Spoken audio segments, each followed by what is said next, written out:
Dumapa si Rocky Boy sa loob ng bahay. Agad na pinalibutan ng mga bodyguard. Natigilan ang lahat. Ang itsura niyang duguan, bugbog, at halatang pinahirapan ay nakagulat. Mabilis na lumapit si Divina. Nanginginig ang tinig, tinanong kung ano ang nangyari. Galit na galit si Rocky Boy, idinuwal na nakasalubong niya si Miguelito, na walang awang nanakit sa kanya, nagbanta, at iniwang walang laban. Lalong nag-alab ang kanyang puot laban kay Miguelito. Nang marinig ni Brandon, sumabog ang kanyang galit. Para sa kanya, hindi sapat ang paghihiganti. Ang kamatayan ay napakagaan na parusa. Ipinahayag niyang dapat ilibing ang buong pamilya sa ilalim ng lupa. Pilitin silang magbayad ng tunay na presyo ng kanilang mga kasalanan. Sa labas, kumukulo rin ang galit ng bayan. Nagmartsa ang mga tao patungong munisipyo, galit na sumisigaw. 4 ang namatay matapos kumain sa evacuation center, na laso ng pagkaing ipinamamahagi sa ngalan ni Miguelito. Nagngit-ngit ang lungsod. Umalingaw-ngaw ang mga sigaw, tila nagdilim ang langit, sumasalamin sa kaguluhan. Pilit na pinigilan ni Divina si Rocky Boy, ngunit huli na. Nakapasok na siya sa itim na pickup ni Brandon kasama ang 5 armadong lalaki, handa sa labanan. Nanginginig ang mga kamay ni Divina, hindi sa takot, kundi sa pangamba. Gabing iyon, tiyak na may buhay na mawawala. Sa munisipyo, eksklusibong ulat ang lumabas sa mga screen. Ipinakita ang mga bangkay, mga pamilyang umiiyak, mga taong sumisigaw. Sobra na! Hindi na kami mga hayop! Pagsasama ng dalamhati at galit ang sumabog. Live sa ere, lumitaw si Mang Sulpicio. Nanginginig ang tinig. Ako mismo ang nakakita. May nagpalit ng label sa mga kahon ng pagkain bago ipamahagi. Nagulat ang lahat. Sigaw ng reporter. Kung hindi si Miguelito, sino? Mahinang bulong ni Mang Sulpicio. May estrangherong nakita. Nakaitim, may kakaibang tattoo, ahas sa anino. Pagkatapos ay bumagsak siya. Nakilala ng lahat ang simbolo. Marka ng matagal nang hinahanap na sindikato, aninong ahas. Sa loob, basang pawis si Miguelito, pilit na kumakalma. Yumuko sa mikropono. Hindi ko kailanman sasaktan ang mga tao sa evacuation center. Wala kaming kasalanan. Ngunit bago siya matapos, sumabog ang bote ng gasolina sa may hagdan. Sigawan, kaguluhan, apoy. Nagsimula ang bangungot. Dumating sina Brandon at Rocky Boy, nakikita ang usok na bumabalot. Sigaw ni Brandon, "Rocky Boy, handa ka na ba?" Pinahid ni Rocky Boy ang dugo sa labi at sumigaw. "Matagal na akong handa." Pagdating nila, pinalibutan sila ng galit na tao. May mga hawak na kahoy, may mga bato. Nang makita si Brandon, nakahanap ng pinuno ang galit. Si Brandon ang mamumuno. Ipakita na tapos na ang panahon ng mga gerero. Sigaw ng isa. Sa gitna ng kaguluhan, isang malamig at makapangyarihang tinig ang umalingaw-ngaw. "Tumigil kayong lahat." Natigilan ang karamihan. Si Ara Ayon, anak ni Divina, lumapit. Luhaang nagsalita. "Hindi si Miguelito ang may sala. May nakita akong hindi ninyo alam. Kagabi, narinig ko si Mang Rogelio bago siya mamatay. May tawag siyang natanggap. Sabi niya, nagsimula na ang martsa, ibibintang nila sa mga gerero. Iba ang nasa likod nito, hindi sila. Ngunit bago siya matapos, tumama ang bala sa poste malapit sa kanya. Sniper. Nagkagulo ang lahat. Nagkalat ang mga tao. Tinakpan ni Rocky Boy si Ara, iningatan siya. Hinugot ni Brandon ang baril. Sigaw. Mga kalaban sa bubong. Ang ahas. Ngunit bago sila makapuwesto, sumabog ang smoke grenade. Puting usok ang bumalot sa plaza. Mula sa ulap, lumitaw ang mga nakaitim, parang multo. Malalalim ang tinig. Kunin si Miguelito. Wala na kayong oras. Nanginginig si Ara. Kukunin nila siya. Papatayin nila si Miguelito. Mariing sagot ni Brandon. Rocky Boy, ako ang bahala sa sniper. Ikaw, iligtas si Ara at si Miguelito. Ngunit mariing sagot ni Rocky Boy, "Hindi ako uurong. Hindi ko hahayaang magtago ang sinuman sa kaguluhang ito. Hindi ko hahayaang muling magdusa si Divina." Sinubukan nilang tumakas, ngunit dumagsa ang mas maraming armadong lalaki, hinahablot si Miguelito. Bagamat sugatan, matapang na lumaban si Rocky Boy. Dalawa ang kanyang naitulak, ngunit isang malakas na sipa ang nagpabagsak sa kanya. Biglang lumitaw ang isang babaeng nakahod. Mabilis at mabagsik ang kanyang mga galaw. Dalawang kalaban ang bumagsak. Nagulat si Rocky Boy. "Sino ka?" Malamig ang sagot ng babae. "Hindi mo kailangang malaman. Ang mahalaga, huwag mong hayaang bumagsak ang lungsod mo." Pagkatapos ay naglaho siya sa usok. Sa loob, nanginginig si Miguelito, halos hindi makahinga. "Hindi ko maintindihan, hindi ito planado. Sino ang tunay na kalaban?" Mula sa hagdan, bumaba ang isang matandang babae. Nagulat si Miguelito. "Lola?" Ngunit malamig ang kanyang mga mata. "Miguel, apo ka ng pinatay ng mga gerero. Dumating na ang oras." Itinaas niya ang baril. Ngunit bago siya makapaputok, bumagsak ang bahagi ng kisame sa pagitan nila. Sigawan, kaguluhan. Isa pang putok ang umalingaw-ngaw. Pagkatapos, sisimulan na natin ang paliwanag. Nakita ni Miguelito na tinamaan sa balikat si Lola. Ngunit hindi siya bumagsak, nakangiti siyang kakaiba. "Hindi ako mamamatay hanggat hindi kita naihahatid sa kanila." Nagulat si Miguelito. "Sila? Sino sila?" Sa labas, patuloy ang labanan. Putukan sa kalsada, nagtatago ang mga tao sa ilalim ng mesa at sasakyan. Naging war zone ang lungsod. Hinahabol sina Rocky Boy at Ara ng mga tauhan ng aninong ahas. Tumunog ang cellphone ni Rocky Boy. Isang voice message mula sa hindi kilalang numero.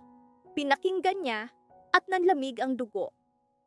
"Rocky Boy, kung gusto mong iligtas ang pamilya mo, huwag kang tatakbo. Bahagi ito ng mas malaking digmaan. Matagal ka na naming minamasdan." Sigaw ni Rocky Boy. "Sino kayo?" Sagot, "Hindi kami ang dapat mong katakutan. Ang tunay mong kaaway ay nasa tabi mo." Dahan-dahang lumingon si Rocky Boy kay Ara. Nanginginig ang kanyang katawan. Hindi makapagsalita si Ara. Ngunit sa likod ng kanyang tainga, kumikislap ang maliit na metallic chip, bahagyang nagliliwanag. Doon nagsimula ang pinakamalaking revelasyon ng gabi. Samantala, mabilis na lumingon si Roberto sa kanilang abogado. Mariing nagtanong kung ano ang problema. Ipinaliwanag ng abogado na kumakalat na ang ebidensya. Patunay na peke ang pagkapanalo ni Miguelito bilang mayor. Nagngit-ngit si Miguelito, ngunit bakas ang takot sa kanyang mga mata. "Hindi ko kailanman isusuko ang posisyon ko," mariin niyang wika. Nanginginig si Jackie, takot sa kulungan at sa pagbagsak ng kanilang buhay. Samantala, naglalakad si Tanggol sa kalsada nang biglang mawala ng kontrol ang isang ambulansya. Bumibilis pababa. Umingay ang preno, sigawan. Tumalon ang driver sa takot. Iniwan ang pasyente sa loob. Walang pag-aalinlangan, tumakbo si Tanggol at tumalon sa ambulansya. Sa loob, narinig niya ang iyak ng isang bata sa stretcher. Nanginginig ang mga magulang. "Humawak kayo ng mahigpit," utos ni Tanggol. Mabilis na ibinaba ni Tanggol ang mag-asawa sa ligtas na lugar. Sabay sabi, "Ako na ang bahala sa bata." Mag-isa siyang kumapit sa umaarangkadang ambulansya. Umiingay ang makina, yumanig ang buong sasakyan. Dumudulas ang mga gulong sa matarik na kalsada, banta ng pagkabangga o pagtagilid. Kumapit siya sa bakal sa bubong. Pinatatag ang sarili, ngunit lalong lumakas ang iyak ng bata, isang daing ng takot. "Huwag kang matakot, anak. Huwag kang bibitaw," bulong niya habang bumababa patungo sa pinto. Sa opisina ni Roberto, sumugod ang isa pang abogado, pawis na pawis, may hawak na mga folder. "Sir, may bagong ebidensya." Nandoon hindi lang tala ng pandaraya sa eleksyon, kundi pahiwatig ng mas malalim na koneksyon. Napatingin siya kay Jackie na tila may tinatagong takot. Mariing tanong ni Roberto, "Anong lumang kaso? Ano ang ibig mong sabihin?" Bago siya makasagot, tumunog ang telepono ni Jackie, hindi kilalang numero. Isang malamig na tinig. "Jackie, kung ayaw mong mabunyag ang katotohanan, sumunod ka sa amin." Nanginginig si Jackie. "Sino kayo? Ano ang gusto ninyo?" Mabigat ang sagot. "Kailangan namin si Miguelito at ikaw. May utang kayong dalawa?" Napahawak si Jackie sa dibdib. Tila guguho ang mundo. Napansin ni Roberto. "Ano iyon? Sino ang tumawag?" Ngunit bago siya makasagot, muling nagsalita ang tinig. "Huwag mong sasabihin kahit kanino. Kung hindi, may mamamatay." Samantala, sa loob ng ambulansya, nakita ni Tanggol na patungo sila sa matarik na tulay. Walang takot ang kanyang mga mata, tanging determinasyon, mailigtas ang bata. "Patay!" bulong niya. Kung wala siyang gagawin, sasabog ang ambulansya. Tinipa niya ang panel ng pinto, pinuhat ang bata mula sa stretcher. Nanginig ang bata, ngunit mahigpit ang hawak ni Tanggol. "Huwag kang matakot, hindi kita bibitawan," pangako niya. Nakita niya ang makitid na damuhan sa gilid. Mapanganib, ngunit iyon lang ang paraan. Sumigaw siya. "Bahala na!" Tumalon siya, yakap ang bata. Gumulong sila sa damuhan, umiiyak ang bata ngunit buhay. Pagbangon ni Tanggol, sumalpok ang ambulansya sa tulay at sumabog. Umuga ang lupa, sigawan ang mga tao. Dumating ang mga paramedic. "Nasa loob ka ba?" "Bakit?" Ngunit hindi sila pinansin ni Tanggol. Nag-isip siya. Bakit mag-isa ang mag-asawa at bata? Walang kasamang medikal na tauhan. Bakit parang planado, hindi aksidente? Sa opisina, galit na pumasok si Miguelito. "Roberto, bakit mo pinapapasok ang mga taong ito? Puro kasinungalingan, gawa ng kalaban. Walang ebidensya." Ngunit mariing sagot ng abogado. "Mayor, may ebidensya. Hindi lang papeles, may video. Ikaw mismo, kausap ang kilalang operator ng dayaan bago ang botohan."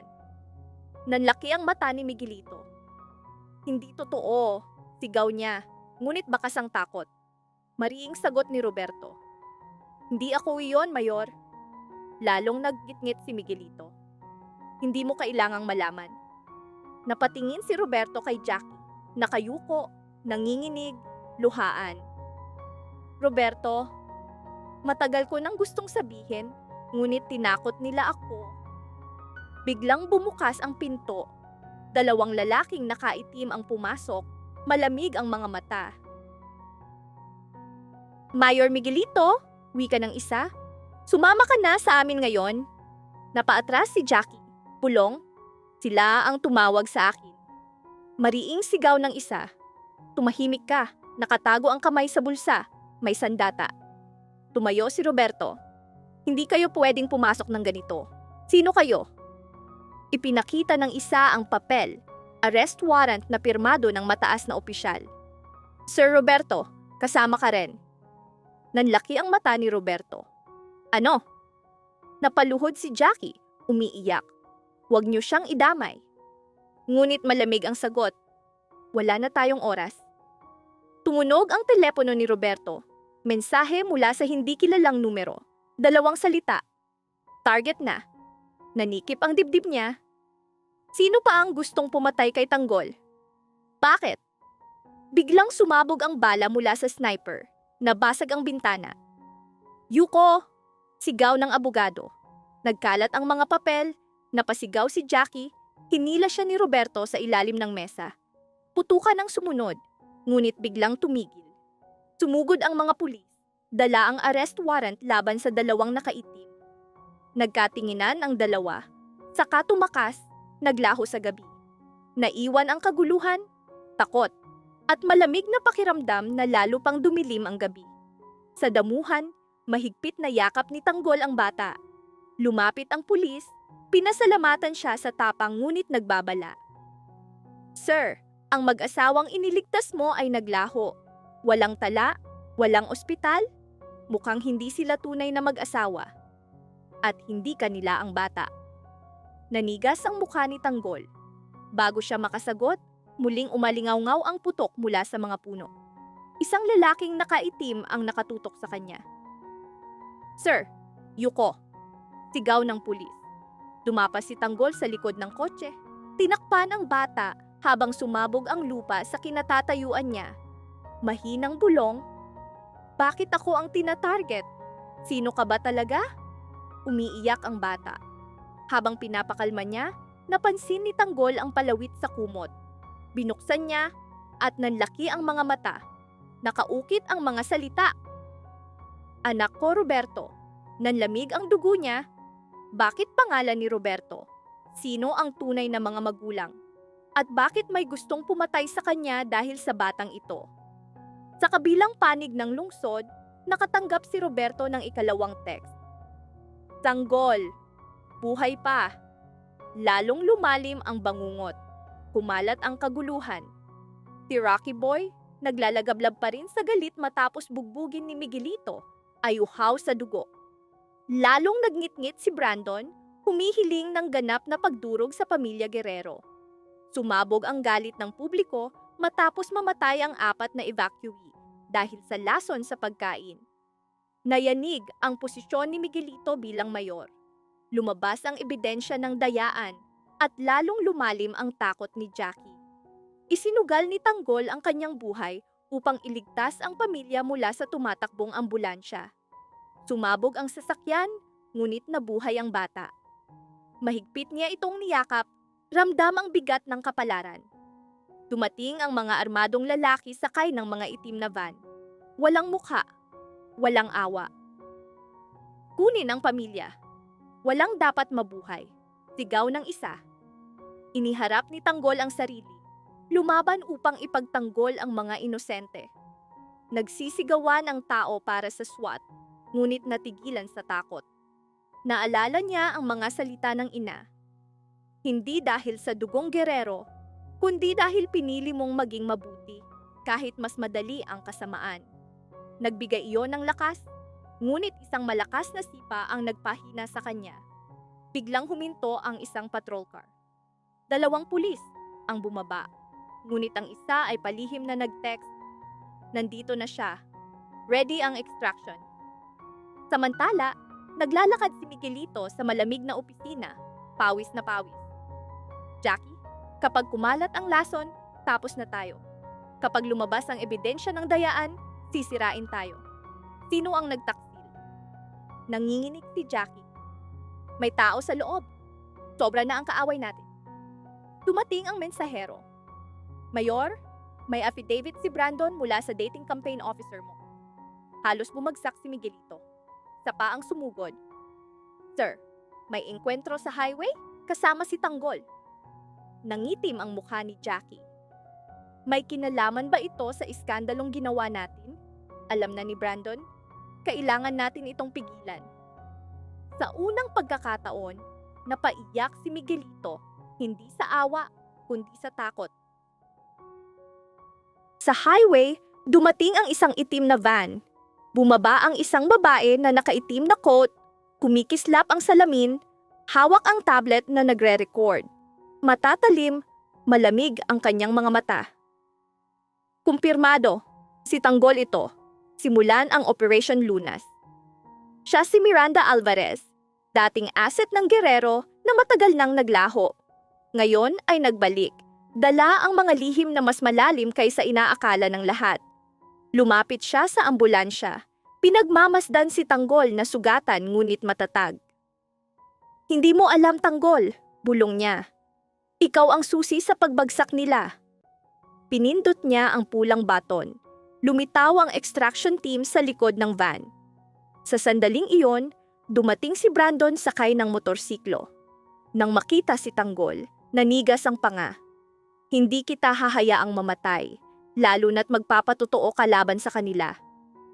Pinalibutan ng kanyang mga tauhan ang mga kalaban. Sumabog ang putukan, nilamon ng kaguluhan ang tao. Dumating ang twist. Mula sa usok ng nasusunog na ambulansya, sumigaw ang lalaking iniligtas ni Tanggol. Tanggol, anak, patawad. Nanlaki ang mata ni Tanggol. Nanigas ang katawan. Hindi, tatay. Umalingaw-ngaw ang putukan. Sumigaw si Brandon, nagsisigawan ang tao. Bago siya mawala ng malay, huling tinig na narinig ni Tanggol ay mula kay Miranda. Ito pa lang ang simula. Magigising ka sa mundong hindi mo inaakala. Guerrero, sa munisipyo, nakatanggap si Miguelito ng sobre na walang marka. Sa loob, litrato ng mag-asawang iniligtas ni Tanggol. Sa likod, nakasulat. Huwag kang magtago, Miguelito. Ang taong pinakaninais mong mawala ay nagbabalik. Nabitiwan niya ang sobre, nanginginig. Mahinang bulong. Si Alberto, buhay. At mula sa sandaling iyon, nagsimulang gumuho ang mundo ng lahat. Tayo sa susunod na video. Mag-subscribe kayo lahat, i-like ang video, at manatiling nakaantabay.